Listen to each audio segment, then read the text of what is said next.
Use downtime in summer to your advantage. Don't just spend the whole time sleeping in and messing around and just hanging out with your friends. If you are someone who's serious about your singing in any way, you can be an adult doing this. You could be a high school student who is in choir. You could be a college student who's going to get a music degree. For all of you, this applies to you. So how can we use summer as a way to advance our singing? So number one is write down a list of all of your strengths and all of your weaknesses. It's good to know what your strengths are because of course you want to also make those as strong as possible. But summer is the time to take a look at those weaknesses and decide how can you improve it. So if you're someone who is always insecure about your acting, you don't know how to express yourself, then summer will be the time to work on your acting skills. Or maybe the actual music reading aspect. Maybe like when you're in class and you're sight reading, you have no idea what you're doing and you're always lost, and if you would really like to improve that, this is the time to do that. So take a look at all those weaknesses and then decide 3 things that will be your main priority for this summer to really, really work on. Now, number 2, what you're going to do is find a way to prove this to yourself. I would say the 2 biggest ways to prove this to yourself with your singing skills is to either perform.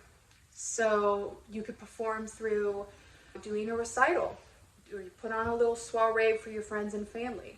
You can do nursing homes where you perform several times with different nursing homes and get that experience. Or you can also, the second thing that you could do is do a recording of yourself. See if you could do it through that recording. And then are you going to share the recording, or are you just going to share it with your teacher, or just share it with yourself? Either way, just find a way, give yourself a deadline, and say, this is how I'm going to prove this to myself. So that you can really, really hold yourself accountable to making this transformation with your singing. And then the third thing that I would do if you really want to utilize the extra time that you have in summer is to invest in a good teacher or a good singing program.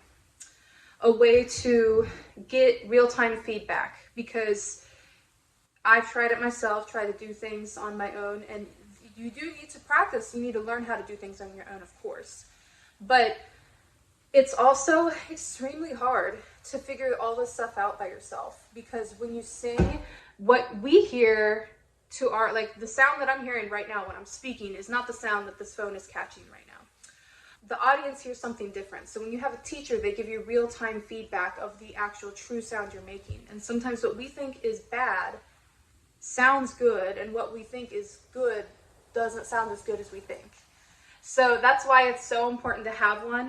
And by the way, if you're interested in learning about teachers who you can work with, you can check out my description box. I have a website. You can also book a call with me to see if working with me would be a good choice for you. So those are the 3 things that I would suggest if you are trying to utilize your downtime in summer.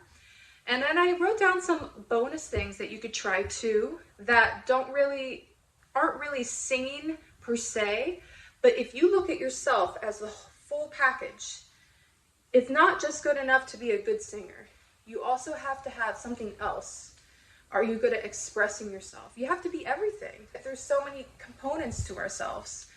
And things that you can also do, a great time to do this in summer would be dance classes, because especially with musical theater and opera, they use all sorts of, musical theater especially, all sorts of dance.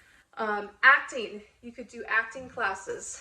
If you're someone who's interested in the theater, I would suggest an acting coach, because they would be able to cater to the theater aspect more, unless you can find actual theater classes for that. A lot of the acting classes I find, at least in my area, are geared towards like film acting. But if you're interested in the theater, you want to look for someone who specifically does that as well. Something else you can look at is video editing or photo editing, because when you're doing auditions, it will help you and save you so much time if you learn the skill now of how to edit a video. Just simple stuff that you can get down to present yourself well. Makeup and hair. So if you don't know how to do makeup, or don't know how to do like costume type makeup, this is a fun time to try it, because in performances your character might be a witch, or you might be a fairy, you might be a troll or a queen or whatever, and if you can know how to do those makeup skills, because a lot of times, depending on the company or the production, they may not have like a costume person there or a makeup artist, and you'd be expected to do that on your own. Start doing that stuff because it's fun. Also with your hair, learn how to do updos, learn how to braid your hair, because if you have things in different time periods, it's a useful skill to be able to refer back to it real quick. Networking is something that you read books on networking, because making a good impression, not just on directors, but also the people who you're singing with, is extremely important. They are your key to other opportunities in the future. Traveling. A lot of performance also involves traveling. It's a great skill to have, plus it's a lot of fun. And then lastly, find and research non-committal ways of making money, because especially if you are a student who's looking to maybe do study abroad, or a pay to sing or a young artist program that is, let's say, in Italy or in some other country, you want to have a way to pay for that. And a lot of times when you're in college, you can't really have a steady income. So finding non-committal ways to make money is great. Like, what I mean by that is things that you can schedule yourself, that you can gear your own schedule around. Like babysitting's a great one. You could pick and choose when you work. I know a girl who made some good income from dog walking. If you get a couple clients who really like your dog walking skills, do that. There's all sorts of little things like that that I think would be a great choice to have as a singer, so that you could pick things up extra as you need and say no to them if you need to as well. So I hope this is helpful for you. What are some things that you do to take advantage of the extra time that you have in summer? Let me know in the comments.